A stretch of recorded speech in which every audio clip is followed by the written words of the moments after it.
Olá, prontos com mergulho?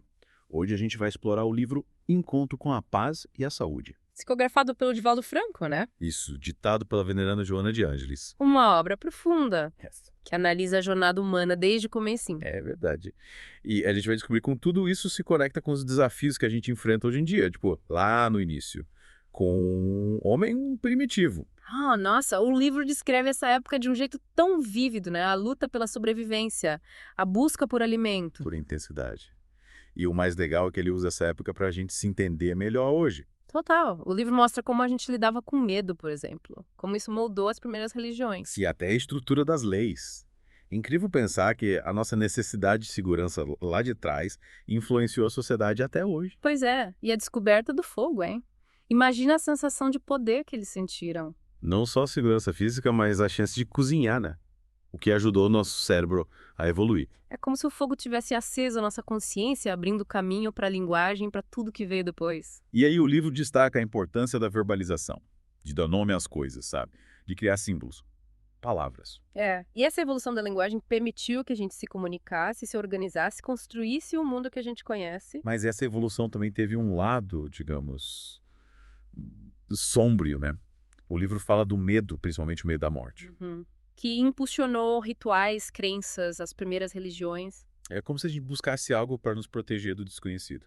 E essa busca por segurança muitas vezes se transformou em busca por poder. É. O livro alerta pra gente sobre a ambição descontrolada, o egoísmo, essa busca incessante por controle. A história está cheia de exemplos de como isso gerou conflitos e crises, né? E é interessante como o livro usa a palavra crise, no sentido original, como um processo de purificação. Que legal! Ou seja, as Ah, crises são oportunidades de crescimento Momentos que a gente é obrigado a rever nossos valores. e buscar novos caminhos. É uma perspectiva interessante, né? As crises podem ser dolorosas, mas também nos tiram da zona de conforto. O problema é que a gente resiste a essa transformação, se apegando a velhos padrões. Será que essa resistência tem a ver com a falta de amor próprio? Pode ser. O livro fala sobre isso, né? A autocondenação, a autopiedade, a dificuldade de se aceitar. Como se tivesse um crítico interno, sabe? Implacável, impedindo a gente de reconhecer nosso próprio valor. E esse crítico interno, muitas vezes, é alentado por padrões sociais distorcidos. A busca por status, a comparação com os outros, a necessidade de aprovação externa. Tudo isso nos afasta do que realmente importa, o autoconhecimento e a autoaceitação. E aí, se a gente não se ama, como construir relacionamentos saudáveis? Boa pergunta. O livro explora as complexidades dos relacionamentos entre homens e mulheres. As raízes do machismo e do feminismo, os desafios de conviver a dois. É um convite para a gente repensar esses papéis, buscar uma forma mais equilibrada de se relacionar. E essa busca por igualdade também aparece na forma como vemos os transtornos mentais, né? Verdade. O livro nos convida a olhar para a esquizofrenia e a obsessão com compaixão. Buscando entender as causas, os recursos terapêuticos. Lembrando que, na visão espírita, os transtornos mentais não são castigos, mas oportunidades de aprendizado. É. O livro incentiva a gente a acolher quem sofre com esses transtornos. Oferecer apoio, buscar ajuda especializada para cura. E por falar em cura, chegamos no tema central do livro: a busca pela felicidade. Onde encontrar a verdadeira felicidade num mundo tão cheio de desafios. O que Joana de Ângeles nos diz sobre isso. Para Joana de Ângeles, a felicidade não está em bens materiais, sabe? Nem em conquistas passageiras. Ah, entendi. Então não é buscar a felicidade lá fora. Isso. É cultivar ela dentro da gente.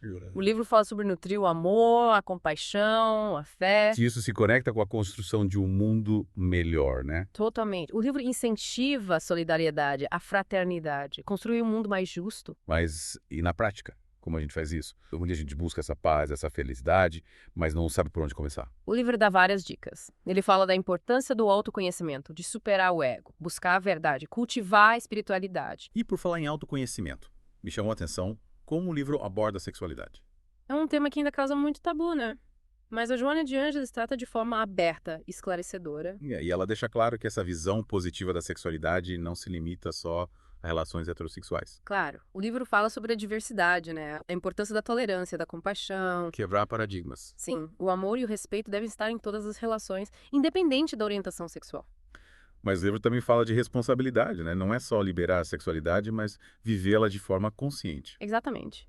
A Joana alerta para os perigos da repressão, mas também dos excessos. É buscar um equilíbrio, sabe? Viver a sexualidade com alegria, sem culpa, sem medo. Isso, sem banalizar os sentimentos. E para isso o autoconhecimento é fundamental, né? Com certeza. Entender nossos desejos, limites, Isso.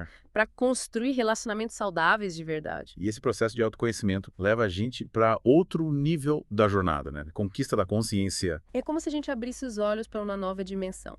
Imagina a consciência com um espectro.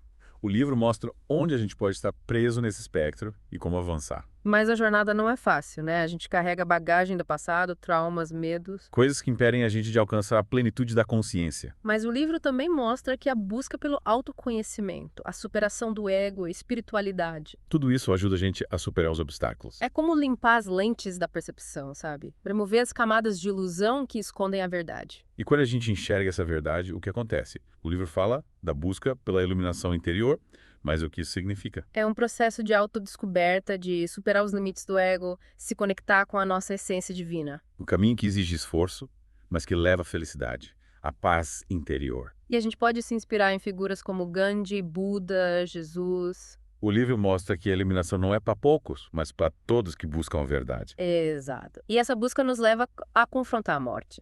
Mas, para a visão espírita, a morte não é o fim. O livro fala pra gente encarar a morte com serenidade, como parte da vida, Uma transição para uma nova etapa. E essa compreensão liberta a gente do medo. permitindo que a gente viva com mais intensidade. Afinal, a jornada continua, mesmo depois da partida do corpo físico. E para a gente seguir em frente, a compaixão é fundamental. Compaixão pelos outros e por nós mesmos. Exatamente. A Joana nos lembra que somos todos seres em evolução, trilhando o mesmo caminho. Com desafios, aprendizados, precisamos nos apoiar com amor e compreensão. E essa compaixão é ainda mais importante quando a gente fala de relacionamentos. O livro mostra como conflitos, mágoas, é tanta coisa que pode me impedir da gente ter paz interior. É como se a gente carregasse um peso, né? Que não deixa a gente seguir em frente. Exato. E aí, para ter essa paz, a gente precisa perdoar. Perdoar a gente mesmo. Yeah. E perdoar os outros. Isso, perdoar é libertador, sabe? É cura, é evolução. Mas perdoar nem sempre é fácil, né? Às vezes a gente tá magoado, as feridas ainda estão abertas. É verdade, o livro nos convida a refletir, a se autoconhecer. Olhar para dentro, entender a raiz da dor. E reconhecer que todo mundo erra, né? Que a gente está sempre aprendendo. A partir daí, o perdão fica mais fácil. Quando a gente se liberta do passado, consegue construir relações mais saudáveis. Mais verdadeiras, mais amorosas. Com respeito, confiança, compreensão. E para ter tudo isso, a comunicação é essencial. Com certeza.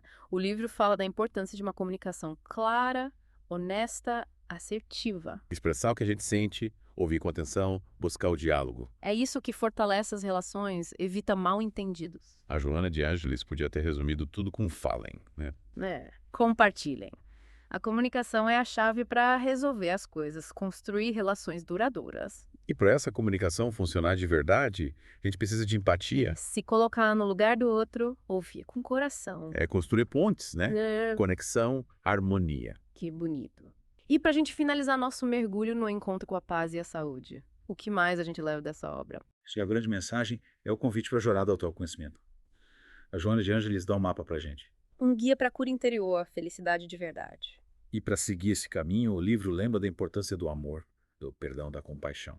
E principalmente da gratidão. A gratidão abre o nosso coração, né? Traz coisas boas para nossa vida. É um imã para prosperidade, saúde, amor, felicidade. E com essa energia positiva, a gente encerra nosso mergulho em encontro com a paz e a saúde. Uma obra que nos inspira a buscar a paz interior e construir um mundo melhor. E você? O que achou dessa jornada? Qual mensagem te tocou? O que você leva para a sua vida? Esperamos que esse mergulho tenha te inspirado a buscar a paz e a saúde que estão dentro de você. Até a próxima!